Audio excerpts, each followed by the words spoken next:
Hi hello నమస్తే welcome to film Jalsa. So ఇప్పుడే భామా కలాపం 2 చూడడం జరిగింది. నాకైతే చాలా నచ్చింది. 1 ఎంత బ్లాక్ బస్టర్ అయిందో ఆహాలో 2 కూడా అంతే పెద్ద బ్లాక్ బస్టర్ అవుతుంది. ప్రియమణి గారు యాక్టింగ్ అసలు ఆవిడ గురించి మాట్లాడకల్లా నేషనల్ అవార్డు విన్నర్. సో ఆమెకు చాలా చిన్న ఈజీ క్యారెక్టర్ లాగా బట్ యాక్షన్ సీక్వెన్సెస్ ఉన్నాయి అండ్ క్లైమాక్స్లో వచ్చే ట్విస్ట్, ప్రియమణి గారు ఇచ్చే ట్విస్ట్ ఉంటుంది, నెక్స్ట్ లెవెల్ ఉంటుంది. సో అది బాగుంది. అండ్ ఆల్సో శరణ్య గారు ఆవిడ అసలు రీసెంట్గా అంబాజీపేట మ్యారేజ్ బ్యాండ్తో అల్లాడించారు. దీంట్లో కూడా ఆవిడకి సపోర్ట్గా, ప్రియమణి గారికి సపోర్ట్గా ఆవిడ ఏది చెప్తే అది చేస్తూ కామెడీ పండిస్తూ సస్పెన్స్ని మెయింటైన్ చేశారు. చాలా మంచి రోల్ చేశారు. నిజంగా చాలా మంచి రోల్స్ వస్తున్నాయి ఆవిడకి. అండ్ నాకు తెలిసి శరణ్య గారికి ఇంకా బెటర్ రోల్స్, ఇంకా మంచి మంచి రోల్స్ ఫ్యూచర్లో రాబోతున్నాయి అనేది క్లియర్గా తెలుస్తుంది. అండ్ సీరత్ కపూర్ ఉన్న కాసేపు అయినా ఆమె ద్వారానే కథ తిరుగుతూ ఉంటుంది. బట్ క్లైమాక్స్ ఆమె ఏం జరిగింది, ఏం చేసింది అనేది you have to watch it on the screen. మీకు 16th టెలికాస్ట్ అవుతుంది ఆహాలో. సో ఆహాలోనే చూడండి ఏం జరుగుతుంది ఏంటి అని.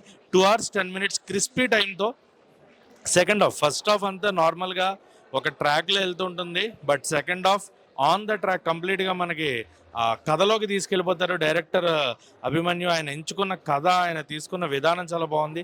ఒక హైస్ట్, ఒక పెద్ద దొంగతనం, ఆ దొంగతనాన్ని ఎలా చేశారా లేదా, ఏం జరిగింది అనేది మటుకు తెలుసుకోవాలి. అండ్ బ్రహ్మాజీ గారి క్యారెక్టర్ కూడా చాలా బాగుంది. ఉన్నది కొద్దిసేపు అయినా కూడా ఆయన కామెడీతో మటుకు ఆయన next level.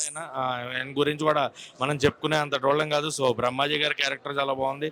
And villain character చేసిన వాళ్ళ రోల్ చాలా బాగుంది.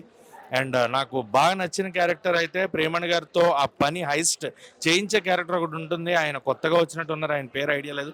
బట్ ఆయన క్యారెక్టర్ కూడా చాలా బాగుంది. ఆయన ఎక్స్ప్రెషన్స్, ఆయన వే ఆఫ్ టాకింగ్, ఆయన కథని తిప్పే విధానం అది కూడా చాలా బాగా అనిపించింది.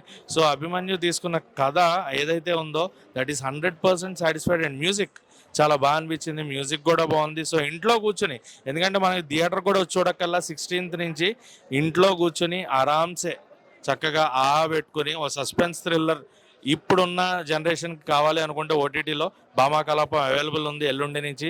So please to watch, don't miss it. And దీనికి ఎక్కడ ఫస్ట్ హాఫ్ కొంచెం అక్కడక్కడ లేకుండా, బట్ సెకండ్ హాఫ్ చాలా బాగుంటుంది, ఎంగేజింగ్గా ఉంటుంది సెకండ్ హాఫ్.